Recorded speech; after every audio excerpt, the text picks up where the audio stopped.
Olá, nestes seminários vamos apresentar o capítulo 3, Papel da União na Coordenação Federativa da Política de Educação Básica, de autoria de Marta Wendel Abramo e Elaine Cristina Lício. Este capítulo pertence ao livro Coordenação e Relações Intergovernamentais nas Políticas Sociais Brasileiras e é organizado por Luciana Jacot.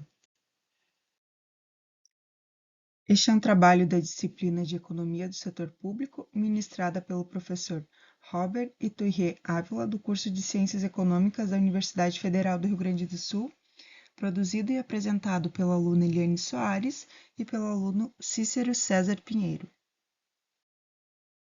Então, vamos começar entendendo como era a educação no Brasil no período pré-Constituição de 1988. Naquela época, os estados eram os grandes protagonistas, tinham suas próprias redes de ensino e eram responsáveis pelo ensino fundamental e médio, mas havia um problema de que essas estruturas eram muito diferentes de um estado para o outro. Uns tinham mais recursos, outros menos. Os municípios tinham um papel bem limitado também, praticamente só cuidavam de educação pré-escolar e não tinham estrutura administrativa ou financeira para manter esses sistemas próprios de ensino fundamental, o que significava que tinham baixa autonomia e pouca participação nas decisões sobre a educação. E a União tinha atuação muito restrita, basicamente ela repassava recursos e exercia regulação, mas sem um poder de coordenação. Não havia padrões nacionais de qualidade nem organização, era tudo muito fragmentado.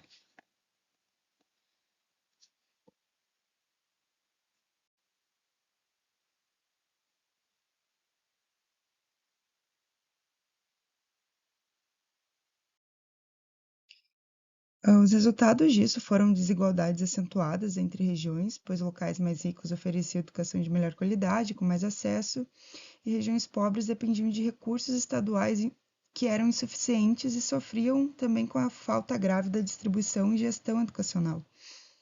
Então, diante desse quadro de desigualdades e falta de coordenação, percebe-se a necessidade de mudança.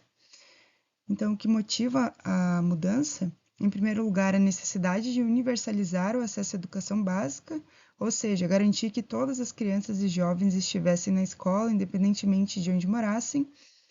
Também a necessidade de reduzir desigualdades regionais e sociais e criar um sistema mais descentralizado, cooperativo e articulado entre União, Estado e municípios. Não era para centralizar tudo na União, mas também não era para deixar cada um por conta própria. Era preciso um sistema de colaboração. Também havia a vontade de estabelecer as bases para novos mecanismos de financiamento e gestão que fossem mais equitativos e eficientes. Então, essas mudanças começam a partir da Constituição de 1988, que estabeleceu vários princípios e direitos fundamentais para a educação. Aqui eu vou destacar os 4 artigos principais. No artigo 205, a educação é reconhecida como direito de todos e dever do Estado, da família e da sociedade. Tem 3 objetivos claros: o desenvolvimento pleno da pessoa, o preparo para o exercício da cidadania e a qualificação para o trabalho. No artigo 206, estabelece os princípios que devem guiar a educação. Os mais importantes são igualdade de acesso, ninguém pode ser excluído, liberdade de aprender e ensinar, pluralismo de ideia, gratuidade do ensino público, valorização dos profissionais da educação, gestão democrática e garantia de padrão de qualidade. No artigo 208, detalha o dever do Estado com a educação. O Estado deve garantir educação obrigatória e gratuita dos 4 aos 17 anos, educação infantil em creches e pré-escola, atendimento especializado para pessoas com deficiência, ensino noturno e programas de apoio com material didático, transporte, alimentação, enfim, toda uma assistência para o aluno. No artigo 211, define a organização em regime de colaboração. A União fica com uma função redistributiva e supletiva, oferecendo assistência técnica e financeira. Já os municípios têm a prioridade em educação infantil e ensino fundamental, e os estados em ensino fundamental e médio. A meta comum é a universalização, qualidade e equidade. Como sabemos, a Constituição foi um marco não só na educação, né, mas em todas as áreas da sociedade. Porém, também deixou alguns problemas em aberto. Então, na educação, as principais limitações foram, primeiro, o regime de colaboração ficou pouco definido. A Constituição dizia que tinha que haver colaboração entre os entes federativos, mas não explicava como isso tinha que funcionar na prática.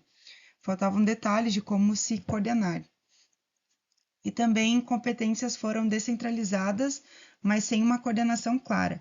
Cada ente tinha suas responsabilidades, mas não havia um mecanismo concreto para garantir que todos trabalhassem na mesma direção. E a assistência técnica e financeira da União era limitada. A Constituição falava que a União deveria ajudar, mas não definia quanto, como, quando isso aconteceria. Então, por causa disso, a Constituição de 88 precisou de regulamentações posteriores.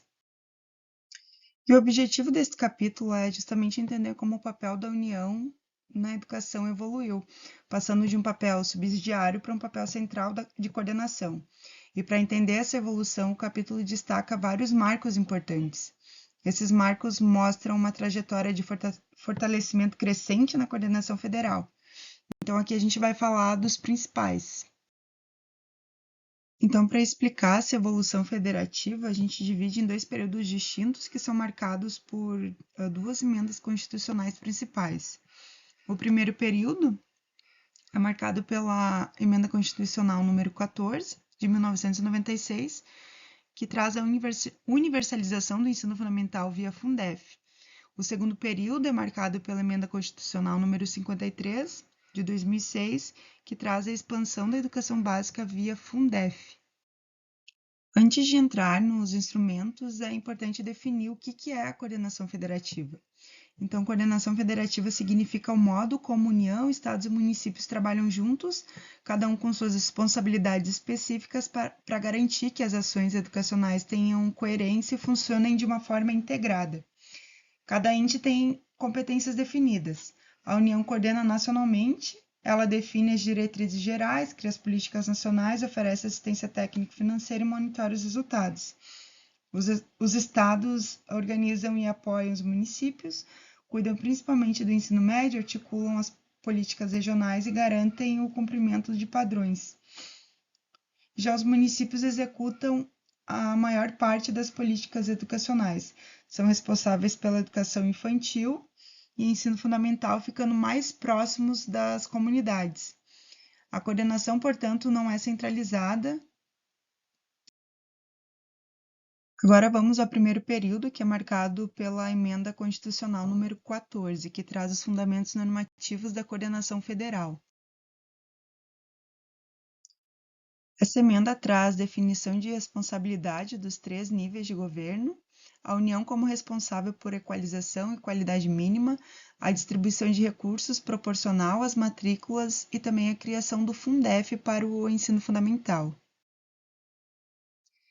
Então, o Fundef foi o Fundo de Manutenção e Desenvolvimento do Ensino Fundamental e de Valorização do Magistério, que funcionava assim: 15% de determinados impostos estaduais e municipais eram direcionados a esse fundo, que redistribuía os recursos proporcionalmente ao número de matrículas no ensino fundamental.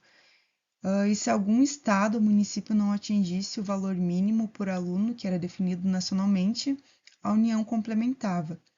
Também um detalhe importante é que 60% dos recursos deveriam obrigatoriamente ser gastos com a remuneração do magistério. E junto com o Fundef veio a Lei de Diretrizes e Bases, que regulamentou como a educação deveria ser organizada. A LDB definiu melhor as incumbências da União, estados e municípios, deixando mais claro quem faz o quê.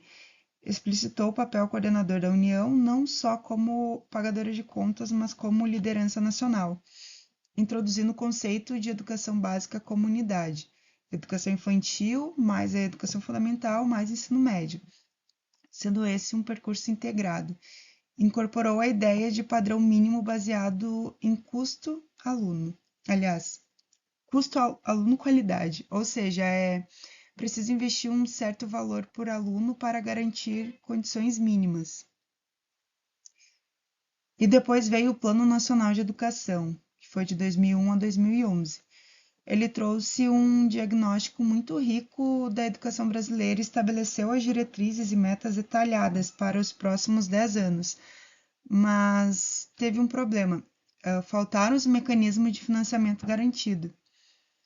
Foram vetadas várias vezes as metas orçamentárias, ou seja, havia muitas metas bonitas no papel, mas sem dinheiro assegurado para cumpri-las.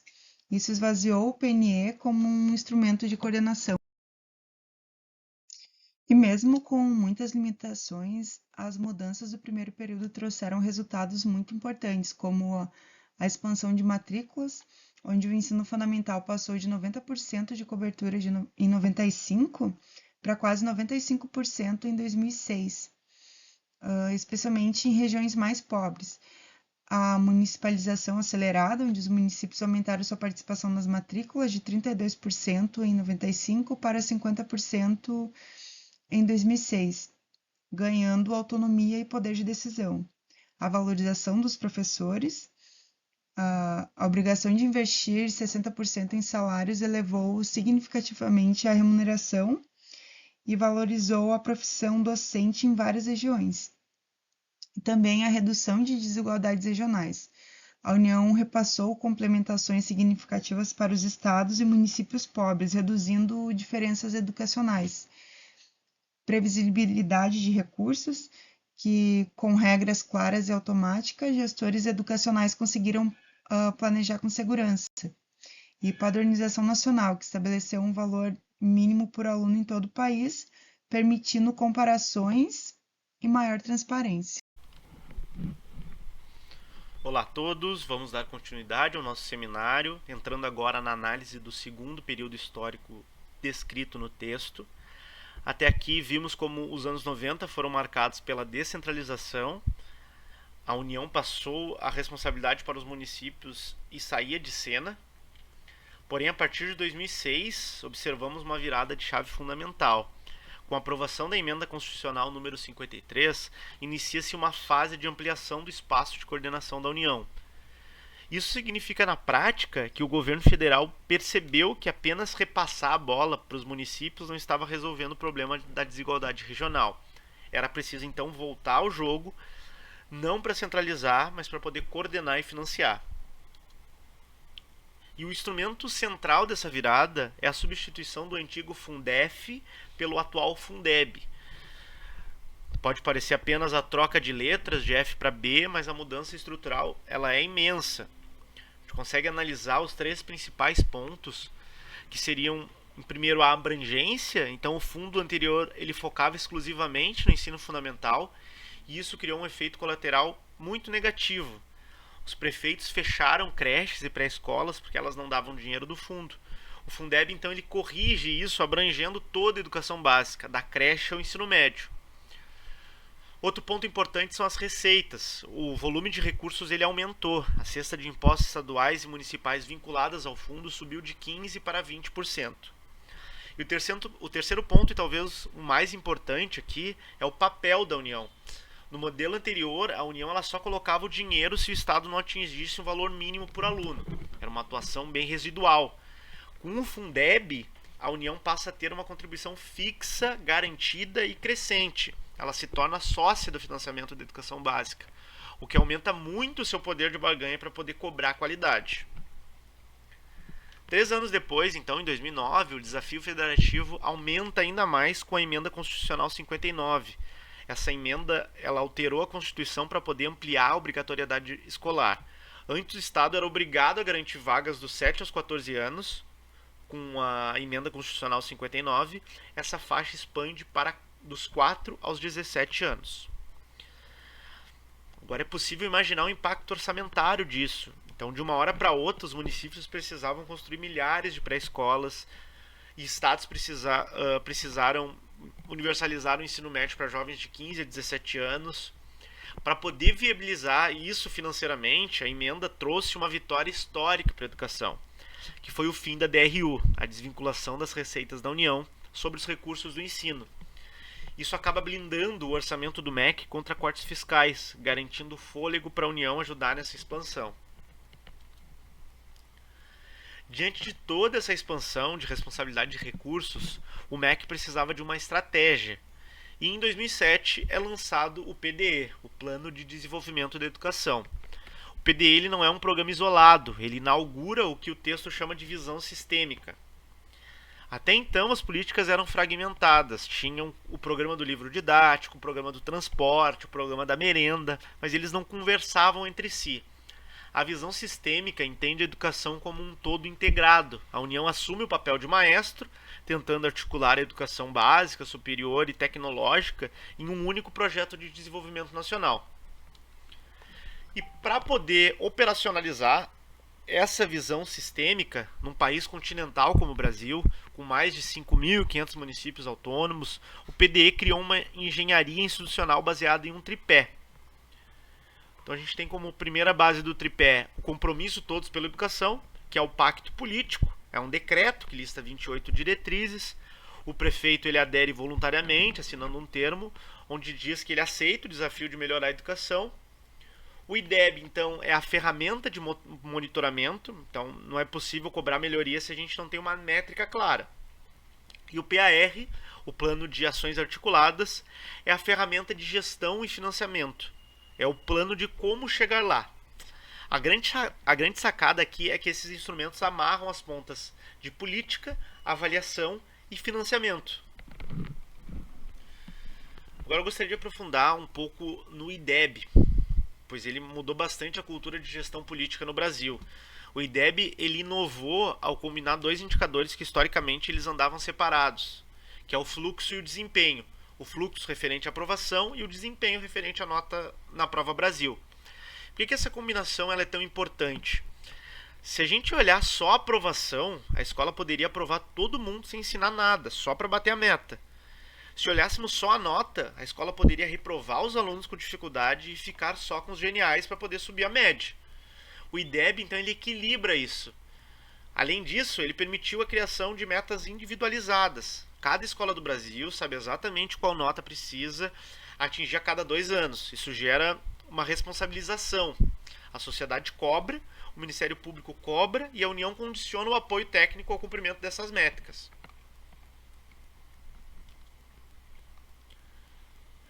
Agora eu também gostaria de dar bastante atenção no instrumento do Plano de Ações Articuladas. Ele é o coração dessa operação, dessa nova coordenação. O texto do capítulo ele destaca que o PAR ele rompe com a velha lógica do balcão de negócios e do clientelismo.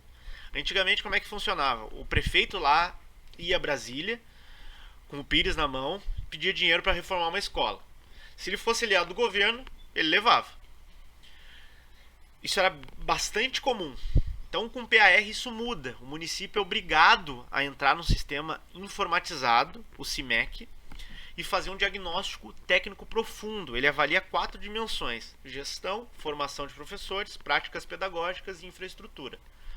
Com esse diagnóstico, o sistema gera um plano de trabalho para 4 anos.